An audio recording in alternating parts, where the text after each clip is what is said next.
जय हिंद एवरीवन। आज हम 27 फरवरी 2025 की न्यूज़ को नोटिफाई करेंगे और जैसा कि हमने डिसाइड किया था कि आज हम पीवाईक्यू इंक्लूड नहीं कर रहे हैं, बल्कि उनका एक अलग से वीडियो हम लेके आएंगे। हर रोज़ 10 से 15 मिनट का वीडियो होगा जो कि पीवाईक्यू को हम थोड़ा सा एनालिसिस करेंगे, उसका सोर्स क्या होना चाहिए, उसको कैसे प्रेडिक्ट करना कि इन फ्यूचर क्या क्वेश्चन बन सकता है, और जो लिंकेजेस हैं वो लिंकेज कैसे बने हैं उसको देखेंगे। ठीक है, चलिए शुरू करते हैं। आज सबसे पहले हमारे जो न्यूज़ देखेंगे वो है डिलिमिटेशन। डिलिमिटेशन क्या होता है? तो कोई भी स्टेट्स के अंदर हम जो कॉन्स्टिट्यूंसीज होती है उसकी बाउंड्री डिसाइड करते हैं, उसको ही बोलते हैं डिलिमिटेशन। अब ये बाउंड्री कब डिसाइड करनी होती है, क्यों डिसाइड करनी होती है, चलिए उसको हम एग्जांपल से समझते हैं। जब मैं शुरुआती फेज़ में पढ़ता था ना, तो मुझे काफ़ी दिक्कत आती थी पढ़ने में। ये देखो, ये मैंने पहले वैसे समझाया हुआ था, पर मेरा वीडियो अचानक से बंद हो गया ऑटोमेटिक, तो मुझे फिर से करना पड़ा। चलो फिर से देखते हैं। समझ लीजिए कि जब हमारा पहला इलेक्शन हो रहा था ना, तब हमारी जो पॉपुलेशन थी वो थी 1000। ठीक है, तो हमने तय किया कि भाई हम ऐसा डिवीज़न करते हैं कि भाई हर 100 पीपल के ऊपर एक कॉन्स्टिट्यूंसीज बना देते हैं, या फिर एक सीट खड़ी कर देते हैं, एक एमपी बना देते हैं। ठीक है, हमारे एरिया से जो इलेक्शन होता है कोई ना कोई एमपी खड़ा होता है ना, मेंबर ऑफ पार्लियामेंट, जो कि पार्लियामेंट में हमारी पॉपुलेशन को रिप्रेजेंट करेगा। तो हमने डिसाइड किया कि भाई हम हर 100 के ऊपर एक एमपी बनाते हैं या फिर एक सीट बनाते हैं। तो टोटल हमने कितनी सीट बना दी होगी? 10 सीट बना दी होगी, क्योंकि भाई पर 100 एक पर्सन है, तो 1000 के ऊपर 10 सीट हमने बना दी। अभी ये सिनारियो था, समझ लीजिए 1950 का। ओके, अभी 10 साल बाद हमारी पॉपुलेशन बढ़ गई, 1960 में हम पहुँचे। एग्जाम्पल दे रहा हूँ, एक्चुअली ऐसा नहीं था। 10 साल बाद हमारी पॉपुलेशन बढ़ गई, हमारी पॉपुलेशन हो गई 3000 भाई। हमने सोचा कि एक काम करते हैं, इसको ना डेट चेंज कर लेते हैं। डेट चेंज कर लो, इसको 2000 रखो, ठीक है, और यहाँ पे 2010 कर दो। अभी ठीक है, अभी पॉपुलेशन 3000 होगी, बट हमने सोचा कि भाई एक काम करते हैं, सीट चेंज नहीं करते हैं, सीट 10 की 10 रहने देते हैं। सॉरी 100 नहीं, 10 की 10। तो अभी जो एक एमपी है वो कितने लोगों को रिप्रेजेंट करेगा? 300 लोगों को रिप्रेजेंट करेगा ना। पर यहाँ पे एक छोटी सी गड़बड़ हो गई कि ये इंडिया समझ लीजिए, यहाँ पे पहले 100 पॉपुलेशन थी, यहाँ पे भी 100 पॉपुलेशन थी, यहाँ पे भी 100 थी। एग्जाम्पल ले रहे हैं, हर जगह 100 थी। पर जो 10 साल बाद सिनारियो हो ना, वो क्या हुआ कि यहाँ पे 150 हो गई, यहाँ पे 250 हो गई। और बढ़ा लेते हैं, एक काम कीजिए, यहाँ पे ना हम करते हैं, यहाँ पे 200 हो गई और यहाँ पे 400 हो गई। और दोनों का एरिया भी मार्क आउट कर लो कि भाई ये एरिया था ना, ये इतना था और ये था इतना। ओके, पर अभी जैसे कि न्यू पॉपुलेशन हमारी बदल चुकी है, पॉपुलेशन 3000 हो चुकी है, और पर एमपी पर सीट 300 लोगों को लेना है। अभी जो यहाँ पे भी ये पहले एक एमपी खड़ा था 100 के ऊपर, वो तो खड़ा ही नहीं रह सकता ना, क्योंकि अभी तो हमें 300 चाहिए और इसकी तो पॉपुलेशन सिर्फ 200 ही है। तो हम क्या करेंगे, इधर देखो, तो यहाँ पे तो ज़्यादा है ना, यहाँ पे तो 400 है, तो हम क्या करेंगे, हल्का सा ना इसका एरिया ले लेंगे। हम बोलेंगे, सॉरी यार, हम बोलेंगे भाई थोड़ा सा एरिया अपना दे दो हमारा, और ये तो क्या आपकी जो 100 पॉपुलेशन यहाँ पे रहती है ना, वो भी यहाँ इसके अंदर आ जाए। तो अगर ये हम एरिया ऑक्यूपाई कर लेते हैं, ये एरिया अगर हम ले लेते हैं, इतना सा एरिया अगर हम ले लेते हैं, तो क्या हो जाएगा, यहाँ पे भी 300 आ जाएगी और यहाँ पे भी 100 घट के 300 आ जाएगी। Are you getting it? कि जहाँ पे जो पॉपुलेशन बड़ी है और जहाँ पे कम है, हमने उस तरीके से एरिया को चेंज किया कि दोनों बाजू सेम पॉपुलेशन आ जाए। That's it. ओके, तो इसी को बोलते हैं डिलिमिटेशन, कॉन्स्टिट्यूंसीज को चेंज करना, और इस तरीके से चेंज करना कि भाई जो भी पर सीट पर एमपी जो भी लोगों को रिप्रेजेंट करे, वो रिप्रेजेंटेशन सेम हो। Okay, got it? मैं उम्मीद करता हूँ आपको समझ आ गया हो। अगर समझ ना आया ना तो थोड़ा सा फिर से देख लेना। और रुकिए, फिर से चलो एक बार बता देता हूँ। 2 एरिया है हमारे, ठीक है, यहाँ पे ए, यहाँ पे बी। इसकी पॉपुलेशन थी 100, इसकी थी 100। अभी 10 साल बाद का सिनारियो देखते हैं। 10 साल बाद वही क्या हो गया, दोनों के पॉपुलेशन में चेंज आया। यहाँ पे पॉपुलेशन 200 हो गई, यहाँ पे 400 हो गई। ओके, और जैसा हमारा टोटल पॉपुलेशन था उसके मुताबिक हमने क्या डिसाइड करना था कि भाई पहले जैसे एक एमपी 100 को रिप्रेजेंट कर रहा था, 1 एमपी 100 को रिप्रेजेंट कर रहा था, अभी 1 एमपी 300 को रिप्रेजेंट करना चाहिए। और यहाँ पे तो 300 पॉपुलेशन है ही नहीं, जबकि यहाँ पे थोड़ी सी ज़्यादा है। तो हम क्या करेंगे, इसका जो एरिया होगा ना उसको ऑक्यूपाई कर लेंगे। हम बोलेंगे भाई थोड़ा सा अपना एरिया दे दो, एरिया मतलब कि अपना थोड़ा सा पॉपुलेशन हमारे एरिया में जोड़ दो, कॉन्स्टिट्यूंसीज को हम बढ़ा देते हैं। इतना यहाँ पे अगर 100 लोग रह रहे थे तो हमने ले लिया, तो यहाँ पे 200 + 100 300 हमें मिल गया। ठीक है, और यहाँ पे तो भाई 300 हो ही जा रहा है ना, तो ख़त्म।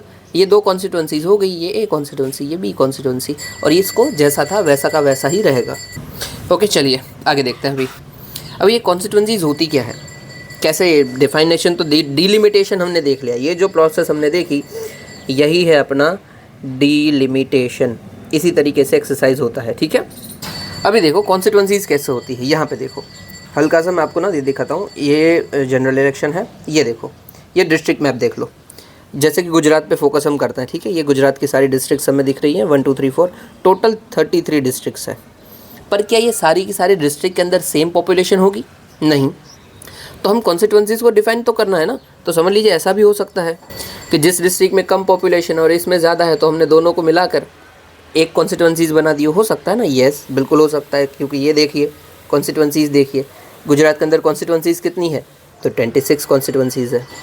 एक बड़ा सा एग्जांपल ले लो, देखो यहाँ पे ये देखो एक बड़ा सा एरिया मिलाकर एक कॉन्स्टिट्यूंसीज बना रहा है, जबकि वो एक्चुअली में 2 डिस्ट्रिक्ट है। यहाँ पे देखो दिख रहा है ना, 2 डिस्ट्रिक्ट है, 1 जामनगर और एक है द्वारका शायद। यस, जामनगर और द्वारका मिलकर 2 डिस्ट्रिक्ट है, पर उसकी पॉपुलेशन इतनी नहीं हो रही है। तो हमने क्या बोला कि दोनों को मिलाकर एक कॉन्स्टिट्यूंसीज बना देते हैं, एक कॉन्स्टिट्यूंसी बना देते हैं। ये दिख रही है एक लौती। तो हमारा मेन मोटिव क्या होना चाहिए कि भाई हर एक seat member of parliament same population को रिप्रेजेंट करता हो, दैट्स इट, ओके। और अगर वो सेम नहीं कर रहा होगा तो हम क्या करेंगे, डिलिमिटेशन करेंगे, बॉर्डर को टेढ़ा मेढ़ा करेंगे, चेंज करेंगे और सेम करवा देंगे। मैंने आपको बता दिया कैसे सेम करवाएंगे, ओके। सेम टू सेम चीज़ हम डिस्ट्रिक्ट के अंदर भी, सॉरी ये हमने लोकसभा का इलेक्शन का देखा था ना, वैसे ही जब स्टेट लेजिस्लेटिव असेंबली का इलेक्शन आता है, विधानसभा का इलेक्शन आता है, तो भी हम करते हैं। यही देखो सेम हम देखेंगे, ठीक है। ये गुजरात का ही एग्जांपल लेते हैं, यहाँ पे कच्छ वाला रीजन देखो, ये कच्छ एक ही डिस्ट्रिक्ट है, ठीक है। और यहाँ से कॉन्स्टिट्यूंसी भी एक ही बनी है, मतलब उस तरीके से डिफाइन है कि वो बन जाती है एक, तो एक ही कॉन्स्टिट्यूंसी है, एक ही डिस्ट्रिक्ट है। पर यही जब हम गुजरात इलेक्शन की पर्टिकुलर बात करते हैं, स्टेट लेजिस्लेचर के इलेक्शन की, तो हमारी टोटल सीट है गुजरात की 128 स्टेट लेजिस्लेचर में, ठीक है, विधानसभा में। तो हमें इसमें भी डिवीजन करना पड़ेगा ना कि सेम पॉपुलेशन को डिमार्केट करे, रिप्रेजेंट करे। तो देखो हमने क्या किया, कच्छ में भी डिवीजन कर दिया कि भाई ये 1 2 3 4 5 6, तो टोटल कच्छ की कॉन्स्टिट्यूंसीज कितनी हो गई, स्टेट के लिए 6 हो गई, क्योंकि 6 में कुछ सेम रिप्रेजेंटेशन होता होगा। अभी के लिए हम अगर देखें ना इंडिया का बात कर, तो आप ये तो समझ गए ना कि कैसे कॉन्स्टिट्यूंसी, ये एक ही डिस्ट्रिक्ट है पर कॉन्स्टिट्यूंसी अलग बना के रखी है ताकि ये सेम पॉपुलेशन को रिप्रेजेंट कर पाए, ठीक है, सेम पॉपुलेशन। क्योंकि सीट चेंज नहीं होनी चाहिए, सीट सेम रहेगी, पॉपुलेशन हमारी चेंज हो सकती है, सीट सेम रहेगी। अब ये सीट सेम रहेगी, ये क्यों डिसाइड किया भाई, हम क्यों चाहते हैं सीट सेम रहे, भाई बदल रही है तो चेंज करो ना सीट को भी। देखो हुआ क्या था, ये जो हमारा इंडिया है ना, ये जो नॉर्दर्न स्टेट्स हैं, ये वाले स्टेट्स उत्तर प्रदेश, बिहार, इवन मध्य प्रदेश, उधर ना पॉपुलेशन बहुत बढ़ रही थी, मतलब पॉपुलेशन कंट्रोल मेजर्स बहुत ख़राब थे। जबकि जो साउदर्न स्टेट्स है वो उसके पॉपुलेशन मेजर बहुत अच्छे थे, तो ये लोग तो पॉपुलेशन को बढ़ाने ही नहीं दे रहे थे। तो अभी क्या होने लगा, यहाँ पे अगर पॉपुलेशन बढ़ रही है उसका मतलब क्या है कि कॉन्स्टिट्यूंसीज बढ़ती जाएगी ना। जैसे कि उत्तर प्रदेश के अंदर पॉपुलेशन ज़्यादा होने की वजह से एक छोटे से एरिया में भी आपको 10 लाख लोग मिल जाएंगे, तो आप बोलोगे कि यहाँ पे एक कॉन्स्टिट्यूंसीज नहीं बना दो भाई। इसीलिए उत्तर प्रदेश के अंदर अप्रॉक्सीमेटली, शायद मैं सही हूँ तो 80 कॉन्स्टिट्यूंसीज है लोकसभा की, ठीक है। जबकि जिसने अच्छा परफॉर्म किया कि जो पॉपुलेशन नहीं बढ़ने दिए, मतलब पॉपुलेशन नहीं बढ़ी, तो उसका मतलब क्या है, कॉन्स्टिट्यूंसीज की आप भी नहीं बढ़ेगी, तो उसकी जो कॉन्स्टिट्यूंसीज थी वो तो कम की, मतलब कि गुजरात की जैसे 26। अभी समझ लीजिए कि और पॉपुलेशन बढ़ती, एग्जाम्पल ले रहे हैं, ठीक है, और बढ़ जाती, तो ये क्या हो जाता है, इसकी कॉन्स्टिट्यूंसीज 90 हो जाती, इसकी सेम टू सेम। इसने समझ लो पॉपुलेशन कम की थी, तो हम बोलते तो हमारी 26 थी ना, अभी 24, क्योंकि आपकी पॉपुलेशन कम हो गई। और हमारा रूल क्या है कि भाई सेम पॉपुलेशन 1 MP। तो इससे फ़र्क क्या पड़ेगा, देखो फ़र्क क्या पड़ेगा कि उत्तर प्रदेश से कोई MP इलेक्ट होके आते हैं, मतलब उत्तर प्रदेश में समझ लो कोई एक पार्टी इलेक्ट होके पूरी तरीके से आ गई, तो सिर्फ उत्तर प्रदेश के 80 MP जाएंगे मेंबर पार्लियामेंट के अंदर, जबकि गुजरात के सिर्फ 26 जाएंगे। अभी कोई भी बिल ला रहे हैं हम, कोई भी बिल, अगर उत्तर प्रदेश चाहते हैं कि हम इसको पास न होने दें, उत्तर प्रदेश के MP, तो वो क्या करेंगे, नहीं होने देंगे। 80 वोट अगर आपके खिलाफ चले जाए तो कैसे पास होगा, क्योंकि कोई भी बिल पास कैसे होता है, जो भी MP है वो उसमें वोट करते हैं, अगर वो वोट न करें, ऑपोजिट वोट कर दे तो पास नहीं होगा, सिंपल। तो ये दिक्कत हो जा रही थी कि भाई जो पॉपुलेशन को कंट्रोल करके रख के बैठे हैं उनका तो भाई पार्लियामेंट में से एकदम ही कम हो गया। क्योंकि उसके पास तो सीट ही नहीं है, कॉन्स्टिट्यूंसीज ही नहीं है। 10 लोग अगर कोई अपोजिशन में भी वोट दें तो क्या ही फ़र्क पड़ जाएगा, 80 अगर आपके सपोर्ट में है। तो इसलिए हमने तय किया कि नहीं यार, कॉन्स्टिट्यूंसीज को हम बढ़ा नहीं सकते हैं। पॉपुलेशन भले ही बढ़ती करती हो, कॉन्स्टिट्यूंसीज हमारी सेम रहेगी, क्योंकि पार्लियामेंट के अंदर जो वोटिंग पावर है स्टेट का, उसमें फ़र्क न पड़े। ठीक है, आप समझ गए ना मैं जो बोल रहा हूँ। इन शॉर्ट देखो, हर एक स्टेट से कुछ ना कुछ एमपी जाते हैं, हमें पता है। जैसे कि उत्तर प्रदेश से अप्रॉक्सीमेटली 80 जाते हैं, बिहार से शायद 50 जितने जाते हैं, गुजरात से 26 जितने जाते हैं, राजस्थान से शायद 25-27 ऐसा कुछ ही है, उतने जाते हैं। फिर ये सारे मिलके ये सब वोटिंग जो बिल पास करना वो सब करते हैं। आप पढ़े लिखे हो, आपको पता है ये सब। अगर पॉपुलेशन बढ़ती है तो हमें सीट भी बढ़ानी पड़ेगी। ठीक है, मतलब ऐसा था पहले कि बढ़ाना पड़ेगा, तो भाई 80 से 19 हो जाते, 90 से 100 हो जाते अगर ये पॉपुलेशन बढ़ाते ही रहते। इसीलिए हमने सोचा कि नहीं भाई, सीट को उधर ही सेम कर दो, अभी हम सीट में चेंजेस नहीं करेंगे। ठीक है, पॉपुलेशन चेंज कर देंगे, मतलब कि जो पॉपुलेशन चेंज आ रही है तो डिलिमिटेशन कर देंगे, टेढ़ा मेढ़ा कर देंगे, बाउंड्री चेंज करेंगे कॉन्स्टिट्यूंसीज़ की, पर कॉन्स्टिट्यूंसीज़ का नंबर इंक्रीज़ नहीं करेंगे। और इसीलिए हमें क्या ज़रूरत पड़ी, डिलिमिटेशन की, कि भाई बॉर्डर चेंज कर देंगे, कि भाई जहाँ पे बड़ी है कम हुई है उसको चेंज कर दो, जैसे हम कर रहे थे ना ए और बी में चेंज, वैसे। पर सीट हमने नहीं बढ़ाई। ओके चलो डन है, ये पूरा का पूरा आप डिलिमिटेशन समझ चुके हो, क्यों आया था वो भी समझ लिया हमने, क्योंकि सीट का वो चेंजेस था, और कैसे काम कर सकता है ये ए बी करके वो भी आप समझ गए हो। ठीक है, इससे ऊपर कुछ भी नहीं है डिलिमिटेशन में। हाँ, एक चीज़ है कि कब कब हमने ये किया है वो है, तो देखो बहुत बार कर चुके हैं, बट हमने इसको फ्रीज़ कर दिया कि भाई सीट नहीं बढ़ाएंगे। वो सीट कब आखिरी कब बनाया था हमने, तो देखो 4 बार बन चुका है, 52, 62, 72 और 2002। और हमने फ्रोज़ कर दिया है कि भाई अब जब नया सेंसस होगा हमारा 2026 में, तभी हम नया बनाएंगे और बोलेंगे कि भाई बताओ क्या क्या चेंजेस करना है, दैट्स इट। ओके, अभी ये कौन से आर्टिकल के अंदर बात करती है, तो भाई असेंबलीज़ की हम पार्लियामेंट कॉन्स्टिट्यूंसीज़ और असेंबली कॉन्स्टिट्यूंसीज़ की बात करें तो ईच स्टेट्स के अंदर ये 82 और 170 आर्टिकल में आता है। और कोई भी ऐसी कॉन्स्टिट्यूंसीज़ है जो कि रिजर्व है एससी और एसटी के लिए, तो उसके लिए हमारा 330 और 332 के अंदर आता है, दैट्स इट। अभी क्या डिलिमिटेशन जो ऑर्डर आता है वो कोर्ट में चैलेंज हो सकता है, नहीं, वो नहीं हो सकता है। ठीक है, फिर क्या कोई कब आने वाला है, कब हम बनाएंगे, ये सब स्पेसिफाई कौन करेगा, तो वही प्रेसिडेंट स्पेसिफाई करेंगे, उस तरीके से काम होगा। ओके चलिए, और हाँ इसी में ना एक छोटी सी चीज़ आती है, गैरी मियांडरिंग। कहाँ पे बता दो, यहाँ पे बता देता हूँ, रुकिए। गैरी मियांडरिंग क्या होता है समझ लीजिए, ये ज़बरदस्ती बता रहा हूँ, थोड़ा सा बड़ा हो रहा है आई नो, बट ज़रूरी है थोड़ा सा समझना आपके लिए भी, ताकि आपको आइडिया है। समझ लीजिए ये 2 एरिया है, ठीक है। ए, इसको डिलिमिटेशन से कवर मतलब डायरेक्ट याद मत रखना, थोड़ा सा अलग से टर्म है ये, ए और बी एरिया है। ओके, अभी ये जो ए वाले एरिया है में लोग हैं ना, एरिया में समझ लीजिए 10 लोग हैं, ठीक है, और 100 लोग हैं, 100 लगते हैं, 100 हैं, और वो XYZ पार्टी को वोट देते हैं, ठीक है, XYZ पार्टी। और बी एरिया में मतलब 100 है, 100 के 100 XYZ को देते हैं, ऐसा हाइपोथेटिकल है। और बी एरिया में भाई उसमें भी 100 लोग हैं, यहाँ पे पर जो 60 लोग हैं ना वो देते हैं वोट अपना ABC पार्टी को, ABC पार्टी को। और जो 40 लोग हैं, ठीक है, यहाँ पे 100 है, 40 है, वो अगेन XYZ पार्टी को वोट देते हैं। अभी गेरिमियांडरिंग कैसे होगा, डिलिमिटेशन कमीशन हमने बना दिया, ठीक है, और डिलिमिटेशन ने स्पेसिफाई क्या किया, अभी देखो यहाँ पे चीटिंग होगी कि ये जो बॉर्डर हमारी है ना, दोनों जो कॉन्स्टिट्यूंसीज को अलग करिए, उसको चेंज करना है ना हमें। तो हम चेंज कैसे किए, सॉरी पहले इसको रहने दो, हम चेंज ऐसे किए, हमने डिलिमिटेशन में ऐसे पार्टिसिपेट कर दिया, ये नई बॉर्डर बन गई। अभी ये जो 60 लोग थे ना, 60 में से इस तरफ अभी जो बचे वो सिर्फ 20 लोग बचे, और यहाँ पे जो लोग आ गए वो कितने हो गए, यहाँ पे 40 लोग आ गए, ठीक है। तो टोटल हमारी नई बॉर्डर कैसे बन जाएगी, नई बॉर्डर हमारी बन गई ऐसे, ये हमारी नई कॉन्स्टिट्यूंसीज की बॉर्डर बन गई। और जो ये 60 पॉपुलेशन थी वो डिवाइड हो गई 40 और 20 में। अभी ये जो रेड वाले थे ये तो भाई ABC पार्टी को वोट देते थे, पर अभी देखो यहाँ पे हो क्या रहा है, अब जो भी इलेक्शन हो रहा है यहाँ पे तो 100 लोग पूरे के पूरे पड़े हुए हैं। अभी यहाँ पे 100 लोग समझ लीजिए XYZ को देंगे और 40 लोग ABC को देंगे, कौन जीतेगा, XYZ पार्टी की जीतेगी। और वैसे भी A एरिया में तो वही चल रहा था। B एरिया की बात करें, अभी देखो यहाँ पे तो सिर्फ 20 लोग हैं और वो ABC पार्टी को वोट देंगे, और यहाँ पे 40 थे वो XYZ पार्टी को वोट देते। तो अभी यहाँ पे भी क्या हुआ, यहाँ पे भी जीता कौन, XYZ पार्टी जीती। मतलब इन शॉर्ट हमने किया कि पहले हमारा AB पार्टी में दोनों अलग अलग जीत रहे थे। रुको मैं मैप अलग से बना के दिखाता हूँ। अभी देखिए, अभी आपको क्लियर हो जाएगा। देखो पहले का सिनेरियो क्या था कि 100 लोग थे दोनों बाजू, 100 के 100 ये XYZ पार्टी को वोट दे रहे थे यहाँ पे, तो जीती कौन सी पार्टी, XYZ पार्टी जीती। यहाँ पे भी 100 लोग थे, पर यहाँ पे 60% लोग थे वो ABC को वोट दे रहे थे और 40% XYZ को, तो जीतेगा कौन, 60% वाला ABC जीत जाता रहा। ओके, पर हमने डिलिमिटेशन करवाया और डिलिमिटेशन में कुछ चीटिंग हो गई, गैरी मियांडरिंग हो गया।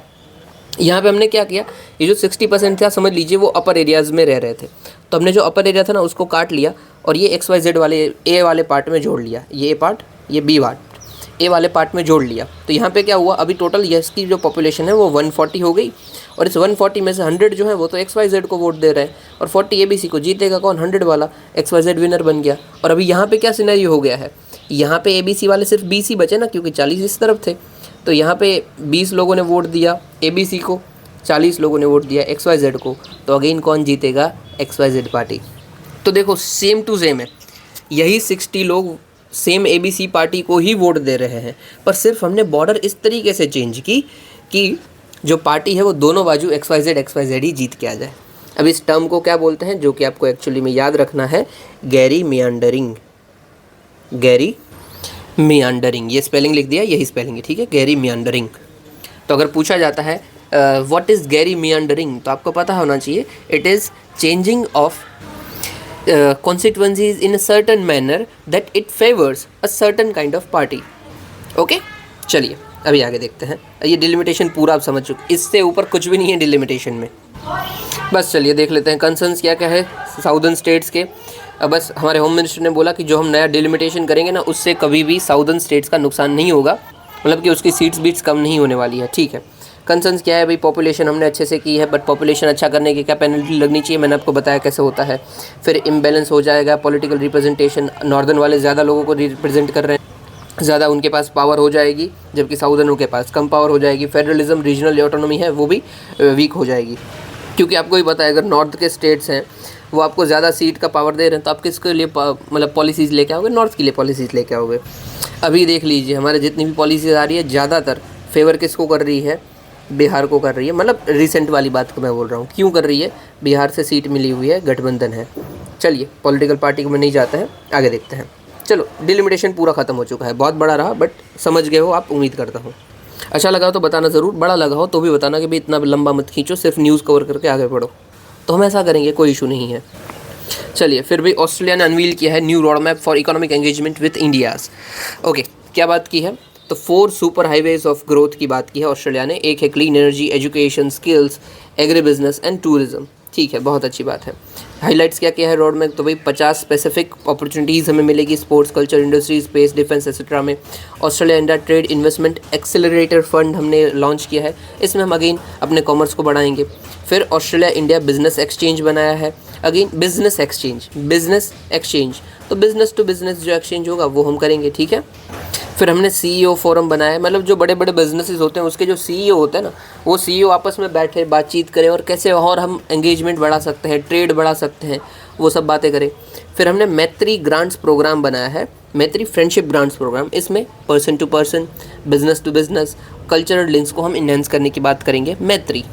ओके, फिर मेन जो काम का है, हमने एग्रीमेंट साइन किया है, एक ऑलरेडी साइंड है, economic cooperation and trade agreement 2021। Okay, अभी ये कौन सा वाला एग्रीमेंट है, FTA है, सेका है, सेपा, क्या है ये, कुछ भी नहीं है। यहाँ पे देखो 2 बात चल रही है, एक है इकोनॉमिक कोऑपरेशन, मतलब कि इकोनॉमिक मैटर्स में हम एक दूसरे का साथ देंगे, इकोनॉमिक कोऑपरेशन, ठीक है। दूसरा है ट्रेड एग्रीमेंट, मतलब कि ट्रेड हमारा जो भी हो रहा है उसमें थोड़े बड़े एक दूसरे को फेवर देंगे कि भाई हमने टैक्स को कम कर दिया, टैरिफ को कम कर दिया, दोनों बाजू से हो रहा है, ठीक है। तो बस यहाँ पे हम डेवलपमेंट में काम दे रहे हैं और यहाँ पे जो ट्रेड होता है उसको ईजी कर रहे हैं, दैट्स इट। दूसरा एक होता है ना जो मैं बात कर रहा हूँ, सेका या फिर सेपा, दोनों सिमिलर होते हैं। सेपा ये है कॉम्प्रिहेंसिव इकोनॉमिक कोऑपरेशन एग्रीमेंट, ये कॉम्प्रिहेंसिव नाम में ही क्या है, सब कुछ आ जाता है, वैसा हमारा एग्रीमेंट। यहाँ पे ऐसी बात नहीं है, यहाँ पे स्पेसिफिक चीज़ें चलेगी, ठीक है, इकोनॉमिक कोऑपरेशन ट्रेड में स्पेसिफिक चीज़ है। ओके, फिर न्यूक्लियर कोऑपरेशन एग्रीमेंट साइन किया है 2014 में। फिर नेशनल डिफेंस स्ट्रेटजी 2025। ओके, और हमारी एक्सरसाइजेज कौन सी चलती है? तो भाई Austro Hind, Australia plus Hindustan, Austro Hind, Aussie index, Australia India exercise, Aussie index. फिर है पीच ब्लैक, जो कि आपको याद रखना है, डू रिमेंबर इट, ठीक है। पीच ब्लैक कभी भी पूछा जा सकता है। ओके, चलिए नेक्स्ट न्यूज़ देखते हैं। ये देखिए, ये बहुत अच्छी न्यूज़ है। यहाँ पे बात क्या कर रही है कि इंडिया का अफ्रीका के साथ जो स्टांस है वो बहुत अच्छा है, चाइना जैसा नहीं है। ये हमारे एक्सटर्नल मिनिस्टर जी ने कहा है। क्या बोला है कि हम चाहते हैं कि हम डेवलपमेंट एक साथ करें, एक साथ बिल्ड हों, ना कि हम सिर्फ उसका रिसोर्स एक्सट्रैक्ट करें और सब उनका नुकसान कर जाए। देखो, अफ्रीका जो है ना, वो इन फ्यूचर काफ़ी अच्छा पोटेंशियल रखता है। क्यों रखता है? देखो, अफ्रीका के पास बहुत रिसोर्स पड़े हैं कि भाई वर्ल्ड के 30% मिनरल्स अफ्रीका के पास हैं, तो बहुत जगह पे काम आएगा। हमारी जो भी इंडस्ट्रीज चलती है सब मिनरल्स से चलती है, तो बहुत ज़रूरी है। फिर अफ्रीका के पास रेयर अर्थ मिनरल्स जो हैं वो भी काफ़ी बहुत मात्रा में पड़े हैं, तो हमें ये काम आएगा। ये मिनरल्स हैं, मिनरल्स में ही रेयर अर्थ मिनरल आते हैं, और रेयर अर्थ मिनरल्स की जो डिमांड है वो बढ़ने वाली है, तो हमें काम आएगा। फिर ये गलत लिखा है, it is not emographic powerhouse, it is demographic powerhouse. कि अफ्रीका के अंदर पॉपुलेशन भी बहुत बड़ी है। बाई 2050 वहाँ पे 2.5 बिलियन पॉपुलेशन हो जाएगी, तो सोचिए कितना ही बड़ा पोटेंशियल है। बहुत अच्छी बात है। तो ये लार्जेस्ट और यंगेस्ट वर्कफोर्स हमें यहाँ से ही मिलेगी। फिर भी होप भी है कि ऐसा नहीं है कि ये सारे गरीबी में ही रहेंगे, कि गरीबी से बाहर आ जाएंगे तो अच्छा खासा काम कर पाएंगे। फिर ग्लोबल सिक्योरिटी स्टेबिलिटी के लिए भी ये रीजन बहुत जरूरी हो जाएगा, क्योंकि बीचों बीच पड़ता है भाई, ये सबको लिंक कर सकता है, तो काफी पावर है। अगर हम इसके साथ अपने टाइज अच्छे रखते हैं तो in future there is chances कि हमें भी फायदा मिले। ठीक है, चलिए इंडिया अफ्रीका के नेचर की बात करो तो भाई अफ्रीका का India fourth largest trading partner है। ठीक है, India fourth largest trading partner है अफ्रीका का। फिर हमारे प्रोग्राम्स भी हैं, ITEC programme, pan Africa e network, e Vidya Bharati, e Arogya Bharati, आप कुछ भी याद रख लो। फिर हमारा भी स्टांस काफी अच्छा रहता है। हमने रिसेंटली जो G20 की इंडिया में मीटिंग हुई थी, वहाँ पे अफ्रीकन यूनियन को इन्विटेशन दिया कि भाई आप आ जाइए, ज्वाइन कर जाइए, और एक्चुअली इन्होंने ज्वाइन किया भी। ठीक है, अफ्रीकन यूनियन को भी एक सीट मिल चुकी है। फिर हम इंडिया अफ्रीका फोरम समिट कर बना इंडिया अफ्रीका फोरम का भाई सॉरी ऑर्गेनाइजेशन करते हैं, ताकि हमारे टाइज बढ़ पाए। फिर हमने ऐसा नहीं किया कि सिर्फ हम बढ़ रहे हैं, हमने दिमाग लगाया कि भाई जापान को भी जोड़ लेते हैं, हम खुद भी काम करते हैं और अफ्रीका को भी जोड़ लेते हैं। इससे क्या फायदा मिला कि जापान की एक्सपर्टीज और टेक्नोलॉजी मिल जाएगी, हम बीच में अपना पैसा वैसा थोड़ा सा दे देंगे, और अफ्रीका के पास वर्कफोर्स तो पड़ी हुई है, तो तीनों काम आ जाएगा। तो देखो यहाँ पे लिखा है ना कि देखो, जापान का इन्वेस्टमेंट, इंडिया की टेक्नोलॉजी, अफ्रीका का टैलेंट, सब मिलकर काम करेंगे और हम क्या बनाएंगे? Asia Africa growth corridor. ये बहुत सालों से चल रहा है, बट अभी तक इतना अच्छा नहीं बना है, अभी काम कर रहे हैं हम अच्छा। ओके, तो इन शॉर्ट मेन चीज क्या थी कि हमारे मिनिस्टर जी ने कहा था कि अफ्रीका के साथ हम बिल्ड हो रहे हैं, न कि सिर्फ उसका एक्सट्रैक्शन कर रहे हैं जैसे कि चाइना कर रहा है। चलिए आगे देखते हैं। फिर है क्वालिटी, सॉरी इसको नहीं देखते हैं, दूसरे को ये, हाँ इसको देख लो।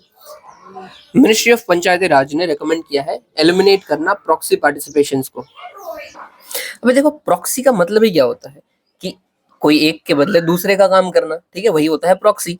और यहाँ पे प्रॉक्सी कहाँ पे चल रहा है? पंचायत में चल रहा है। आपने देखा है खुद क्या? यस, मैंने भी देखा है। होता क्या है, इलेक्ट कोई लेडी हुई है कोई, ठीक है, जबकि उनके बदले जो भी पंचायत का काम है वो कौन संभालते हैं? उनके पति संभालते होते हैं। सरपंच पति वाला चीजें चलते हैं। हमने उधर भी देखा है ना अपना ये जो पंचायत वेब सीरीज है, पंचायत वेब सीरीज देखो, इलेक्ट कायदे से कौन हुए हैं? उनके धर्म पत्नी हुए हैं, बट जो भी पंचायत का काम होता है वो कौन संभालते हैं? प्रधान जी संभालते हैं। इवन सब लोग उसे बोलते भी प्रधान जी है, जबकि वो एक्चुअली प्रधान है ही नहीं। तो इसी चीज को एड्रेस करने के लिए सुप्रीम कोर्ट ने रिसेंट अपने judgement Mundona rural development foundation versus Union of India case में बोला था कि we should examine proxy participation in Panchayati Raj institutions, और इसी के लिए हमें कमेटी भी टाइम बाय टाइम फॉर्म करनी चाहिए। ओके, सबसे पहले कॉन्स्टिट्यूशनल मैंडेट देखते हैं। तो 73rd कॉन्स्टिट्यूशनल अमेंडमेंट एक्ट जो हमने किया था, वहां पे बोला था कि भाई 3 टियर पंचायती सिस्टम हमारा होना चाहिए। आपका होमवर्क क्या है कि आप आज पंचायत पढ़ लेना, ठीक है, पॉलिटी से पढ़ लेना। और साथ ही साथ हमने बात की थी कि भाई 1/3 रिजर्वेशन मिलना चाहिए। बहुत सारे स्टेट्स हैं, उन्होंने तो बहुत बढ़ा दिया है, जैसे कि बिहार ने 50% रिजर्वेशन दे रखा है वुमेन्स को इन पंचायत। हालांकि दिक्कत क्या है कि वहां पे भी सेम सरपंच पति वाला सिस्टम चल रहा है, तो कायदे से इतना बेनिफिट मिल नहीं रहा है जितना मिलना चाहिए।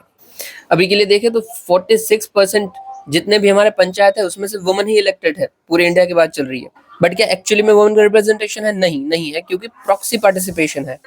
इसलिए बोल रहे हैं कि women are not effective leaders, ऐसा सब समझते हैं, और उसके बदले काम कौन करता है? उनका सरपंच पति करता है, या फिर उनके फादर करते हैं, कई जगह पे फादर भी होते हैं, या फिर ब्रदर होते हैं। ओके, अभी हम क्या क्या कर सकते हैं इस चीजों में, और हाँ सबसे पहले क्यों भाई वुमेन की जरूरत क्यों है हमें, ये देख लीजिए।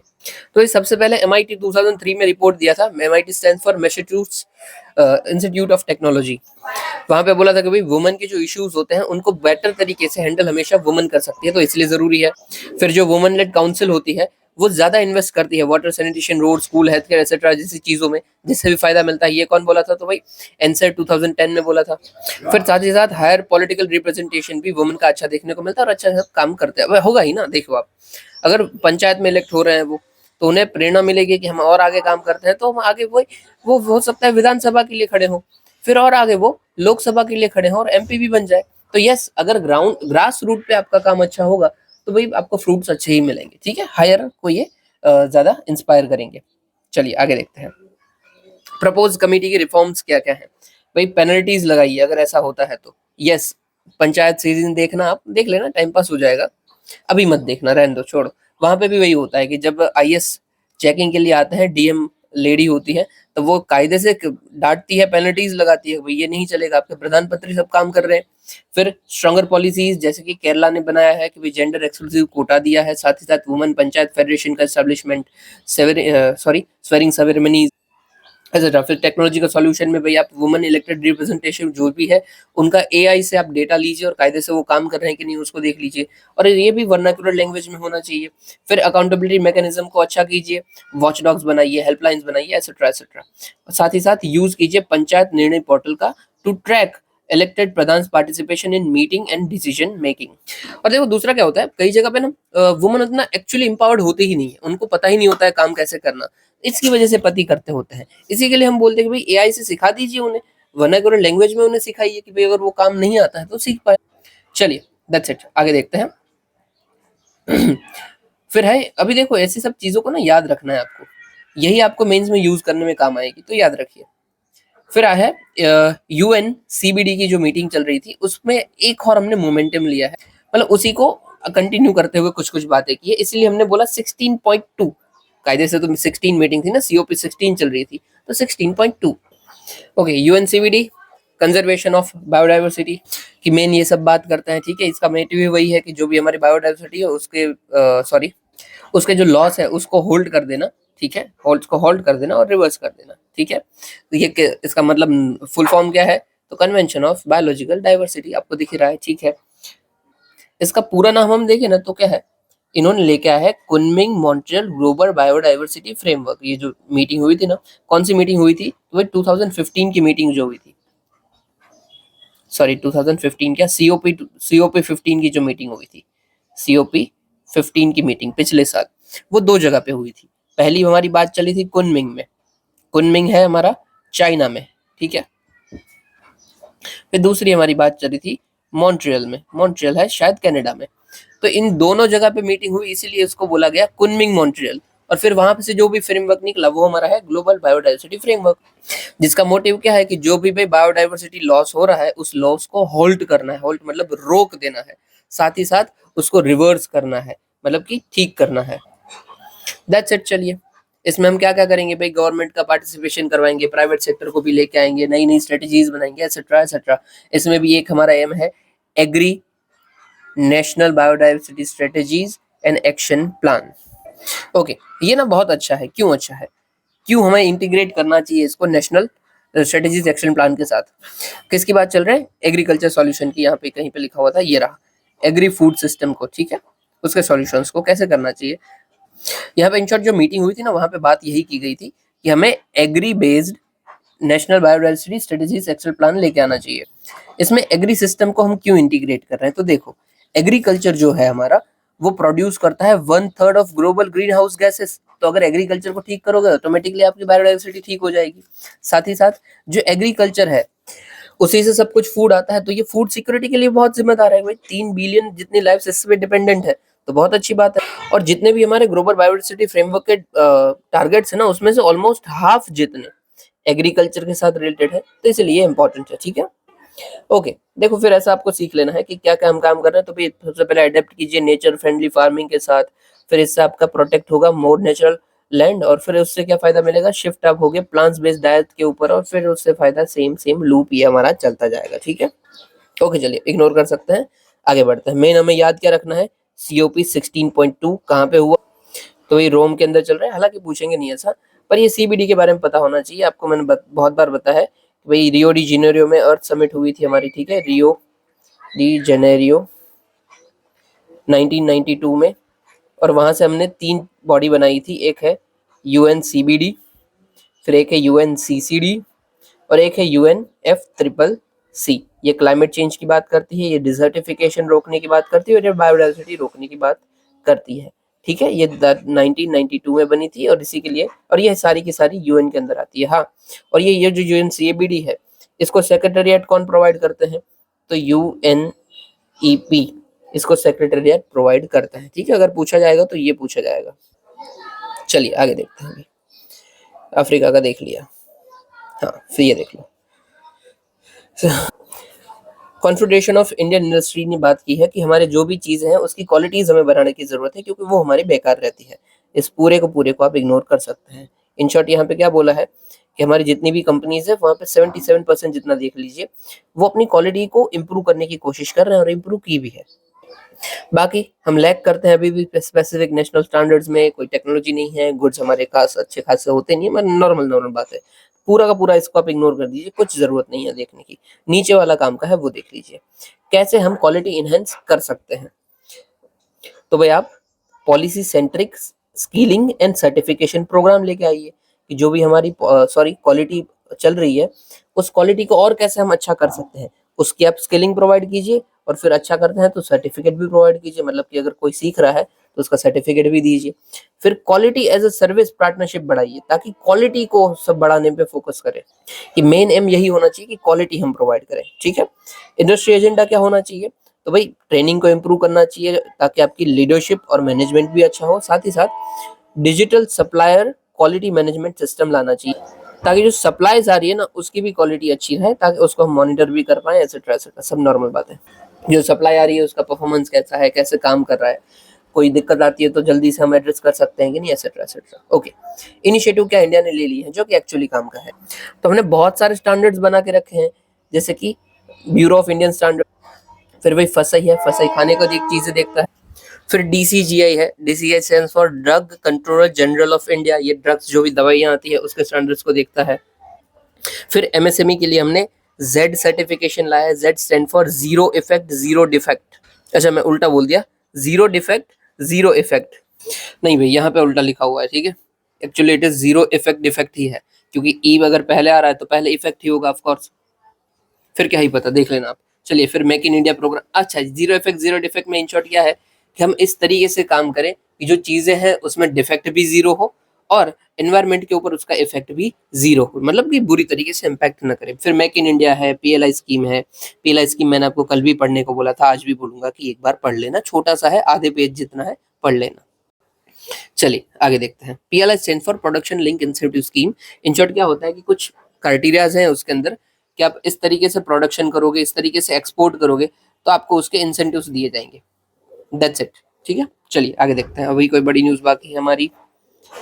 नहीं, सारी खत्म हो गई है। ये भी हो गया, ये भी हो गया। चलिए अभी शॉर्ट न्यूज़ देखते हैं। सबसे पहला है हमारा भीतरकनिका नेशनल पार्क ओडिशा के अंदर। ओके, ये बहुत इंपॉर्टेंट है, 2-3 बार इनडायरेक्टली इससे क्वेश्चन आया, और शायद डायरेक्टली भी एक बार आ चुका है। इन शॉर्ट ओडिशा की जो हमारी कोस्ट है, ये इंडिया अगर देखते हैं तो यहाँ पे हमारा पड़ता है, ठीक है। थोड़ा नीचे बता दिया, यहाँ पे पड़ता है। ओके, ये जो जगह है वो डेल्टा बनाता, वो कैसे बनता है, जो जगह है वो मार्शी जगह है, ये कैसे बनती है, तो बहुत सारे रिवर्स है, जैसे कि ब्राह्मणी, बैतरणी, दमरा और पाठशाला रिवर, यहाँ से निकलती है और एक डेल्टा बनाती है, भीतरकनिका डेल्टा। और यहाँ पे बहुत मैंग्रोव्स भी अच्छे खासे आते हैं, ठीक है। और ये जो मैंग्रोव्स आते हैं वो सेकंड लार्जेस्ट मैंग्रोव इकोसिस्टम है after Sundarban in India. Okay, कौन कौन से यहाँ पे फौनाज है, तो भाई भीतरकनिका में स्पेशली हमें इंडेंजर्ड तो इसका स्टेटस है, सॉल्ट वाटर क्रोकोडाइल देखने को मिलता है, साथ ही साथ ऑलिव रेडी टर्टल देखने को मिलता है। ऑलिव रेडी टर्टल ये नाम है, ठीक है। ऑलिव, ऑलिव इसलिए क्योंकि इनका कलर ऑलिव कलर के जैसा होता है, तो ऑलिव रिडली टर्टल देखने को मिलते हैं। ये ना यहाँ पे आते हैं और गहीरमठ जगह है, गरीमठ सेंचुरी, यहाँ पे आते हैं और अरीबाड़ा बनाते हैं। यहाँ पे लिखा हुआ नहीं है, अरीबाड़ा हम लिख देते हैं, ठीक है, अरीबाड़ा। अरीबाड़ा इन शॉर्ट क्या है, यहाँ पे वो अपने जो भी बच्चे होंगे उनकी बॉर्न करेंगे, उनके बर्थ करेंगे, वो अंडे बंडे देते हैं, फिर बंडे हैच होते हैं और यहीं से बॉन्ड होती है। तो अरीबाड़ा इनकी नेस्टिंग साइट है, ठीक है, नेस्टिंग साइट, नेस्टिंग साइट। आपको बोल ले कि भाई अरीबाड़ा कौन बनाते हैं, तो ये ऑलिव रिडली टर्टल बनाते हैं। कहाँ पे बनाते हैं, तो गहीरमठ के एरियाज में, भीतरकनिकाज के एरिया में, ओडिशा में एरिया में, ठीक है। फिर यूनिक फिनोमिनन हमें देखने को मिलता है, एक बर्ड्स है, वो यहाँ पे आते हैं और एक यूनिक डांस परफॉर्म करते हैं, एरियल एरोबेटिक्स, एक्रोबेटिक्स, ठीक है, एरियल एक्रोबेटिक्स। आप देख लेना वो वीडियो, आपको अच्छा दिखेगा, एक शॉर्ट वर्ड्स देख लेना एरियल एक्रोबेटिक्स का। ये बर्ड्स होती है, इधर उधर होते हुए घूमती घामती है, और ये बिफोर मेटिंग करते हैं, मतलब अपने जो साथी होते हैं उनको अट्रैक्ट करने के लिए परफॉर्म करते हैं। बस ये भी यहीं पे होता है, और इस चीज को हम क्या बोलते हैं, और हाँ यहाँ पे नेस्टिंग भी करते हैं, ठीक है, सिर्फ यही नहीं, डांस। और ये पूरे के पूरे जो फिनोमेनन होता है उसको क्या बोलते हैं, तो बाघ गहना या फिर हेरोनरी, हेरोनी, हेरोन राई, वो ठीक से रहेगा, ठीक है, हेरोन राई। बस ये देख लेना, दोनों का आपको नाम याद होना चाहिए, बाघ गहना, अरीबाड़ा, दोनों अलग अलग फौना के साथ रिलेटेड है और दोनों जरूरी है याद रखना। ओके चलिए अभी आगे देखते हैं कैस्पियन सी। आपको पता है कैस्पियन सी का ट्रिक क्या है याद रखने की, काश राय तक। राय तक stands for Russia, Azerbaijan, Armenia, Armenia क्या, ईरान, तुर्कमेनिस्तान और कजाकिस्तान, ठीक है, राय तक, यही हमारा, लिख के बता देता हूँ, रुको, राई, Russia, Azerbaijan, Iran, Turkmenistan, Kazakhstan, Russia को थोड़ा ऊपर ले लो, खत्म। तो ये आपका काश राय तक हो गया, ठीक है, ये ओके चलिए काफी है। अच्छा जूम में भी हल्का सा दिख जाएगा, छोड़िए नहीं दिख रहा है। कास्पियन सी सबसे लॉन्गेस्ट कोस्ट लाइन कजाकिस्तान के साथ बनाता है, दैट्स इट। देखो यहाँ पे भी गल्फ आते हैं, यहाँ पे भी रिवर आती है, बट हाँ रिवर का बता देते हैं भाई। तो ये जो कास्पियन सी ना, यहाँ पे जो रिवर पड़ती है ये है वोल्गा, और यहाँ से एक आती है, ये है यूराल, लिख देता हूँ मैं, ये है वोल्गा और ये है यूराल, या फिर कैसे भी आप बोलो।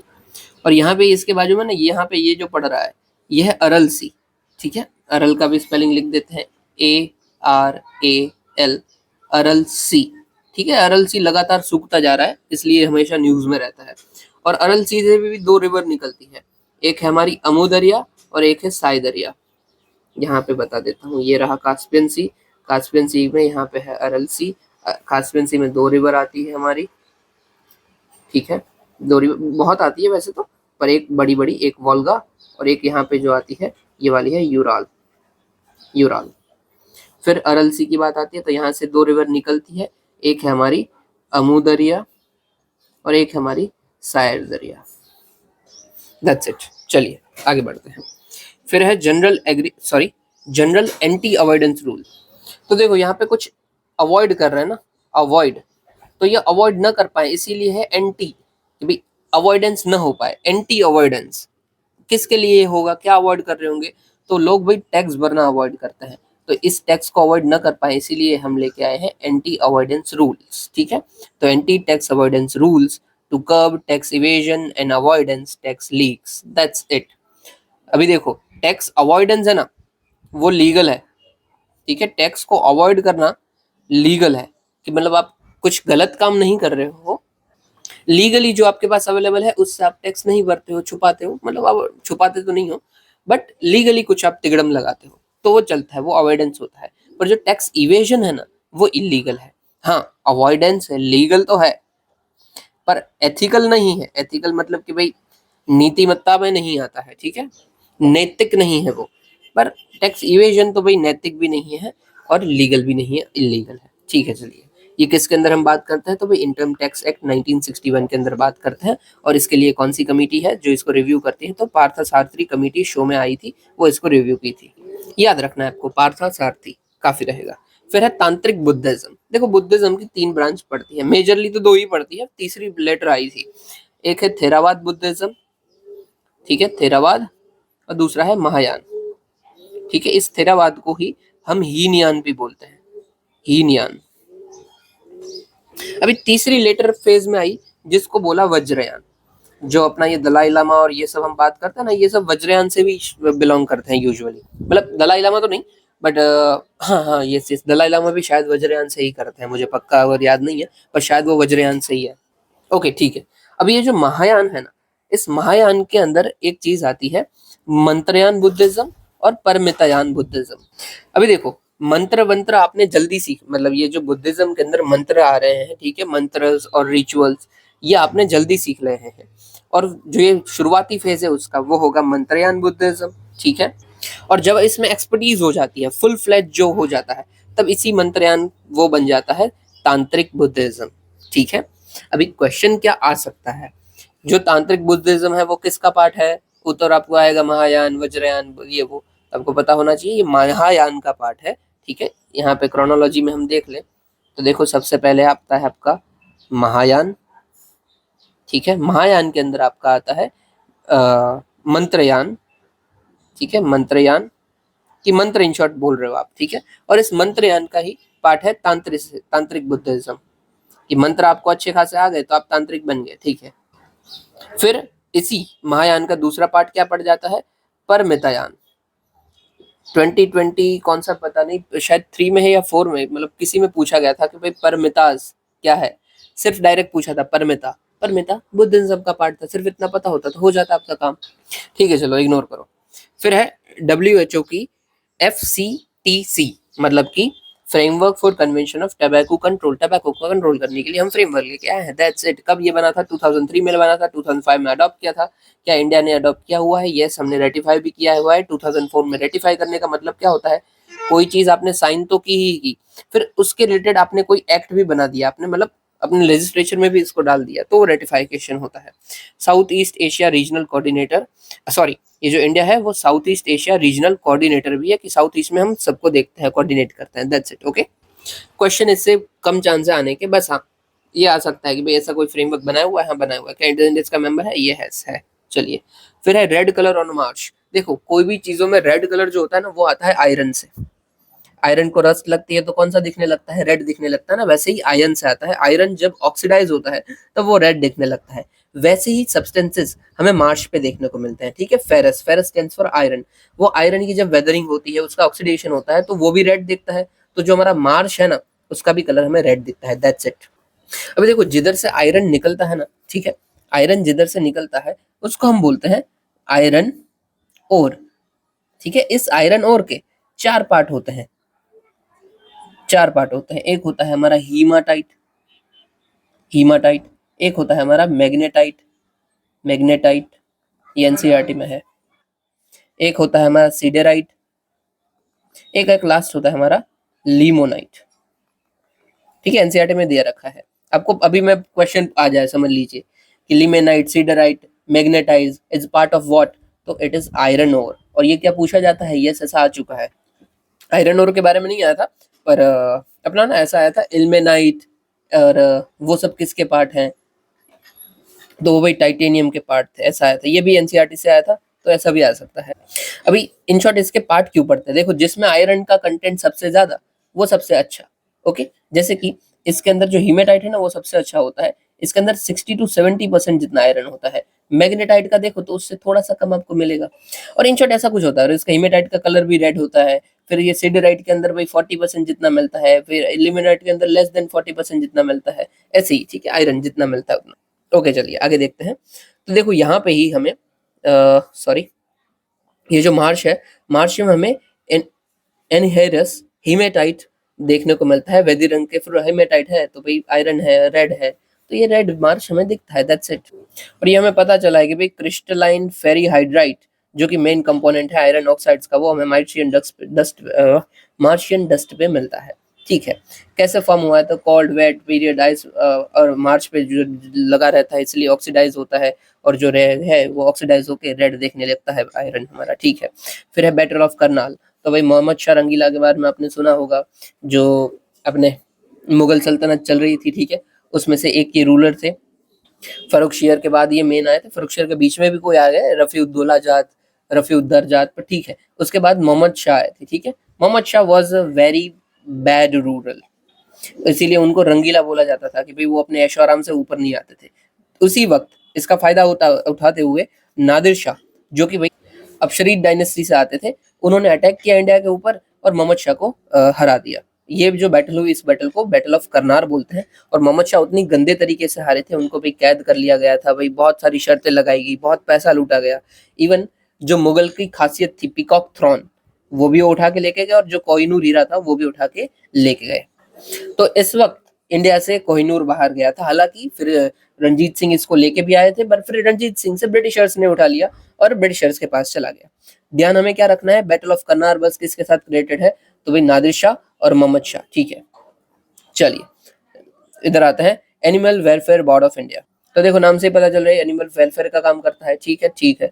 और ये क्या करता है, ये ऑनर करता है champions of animal protection award, जिन्होंने इनके लिए अच्छा काम किया हो। ठीक है, 2 कैटेगरीज होती है, एक प्राणी मित्र और एक जीवदया अवार्ड। That's it.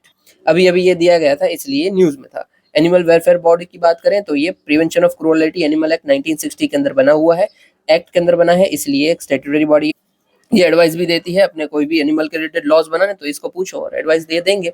इनके भाई किसके नेतृत्व में ये बना गया था, तो भाई रुक्मणी देवी अरुंदल के नेतृत्व अपने लीडरशिप में बनाया गया था। इसके अंदर क्या पार्लियामेंट के मेंबर होते हैं, ये ऐसे होते हैं, 6 मेंबर होते हैं। 4 हम राज्यसभा, सॉरी 4 हम लोकसभा से लेके आते हैं और 2 हम राज्यसभा से लेके आते हैं। टोटल 28 मेंबर होते हैं। That's it. क्वेश्चन क्या क्या आ सकता है, सबसे पहले ये कौन सी बॉडी है, तो स्टैट्यूटरी बॉडी है। कौन से एक्ट के अंदर, तो प्रिवेंशन ऑफ क्रूरलिटी एनिमल एक्ट 1960। और ये कौन से अवार्ड देती है, तो प्राणी मित्र और जीव दया अवार्ड देती है अंदर चैंपियन एनिमल प्रोटेक्शन अवार्ड। ठीक है, इसके अंदर 2 आते हैं, ये दोनों यही है। और ये ना क्रूरलिटी एक्ट डेंजर है, हमें पता नहीं है। इवन हमारी गली में कोई कुत्ता भी है, उसको कोई लकड़ी भी मारता है ना, तो उसको सजा हो सकती है 2 साल की। अब एक बार देखना, 2-3 साल की सजा हो सकती है कि क्रूरलिटी आप एनिमल के ऊपर नहीं कर सकते हो। That's it.